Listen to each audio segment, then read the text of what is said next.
department is doing the best they can do to be data driven, but maybe only certain people can access certain reports, or maybe everybody can access the reports, but it's in like Microsoft what BI whatever, and nobody can understand them. These are all culture things. They're culture issues, culture roadblocks around transparency and communication and collaboration. Sometimes, all these things that I mentioned, inclusion, even like hearing from different people in the room, whatever the room is for you. These are culture things. They're not technology things. Like, it doesn't matter which version of Microsoft BI you have. You know what I mean? So that's the big key, is that you need to be intentional about matching the culture you want to what you're trying to achieve with your technology. I wanted to go back to the designing culture thing.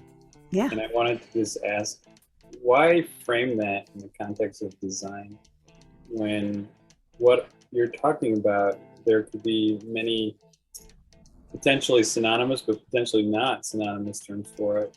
Change management, for example, consulting. Yeah. I mean, you could call it a number of things. I'm just curious why design? Yeah, that's a great question. So essentially, there's a phrase, I don't know who coined it, but it's you can have a culture by design or a culture by default. And we really love that. So you will have a culture that will exist if you do nothing.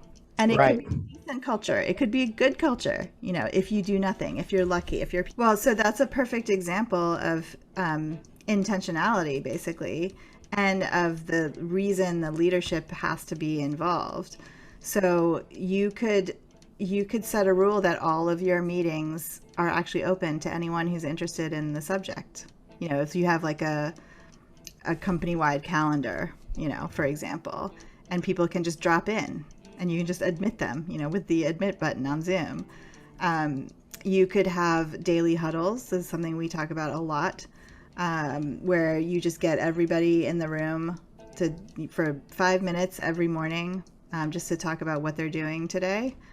You could have weekly huddles with different departments. So this sounds like a lot of meetings. You could have, Friday happy hour or Wednesday lunch, like whatever. It sounds like more meetings, and I know we're all completely fried on Zoom all the time. But at the same time, these things are not hard to do.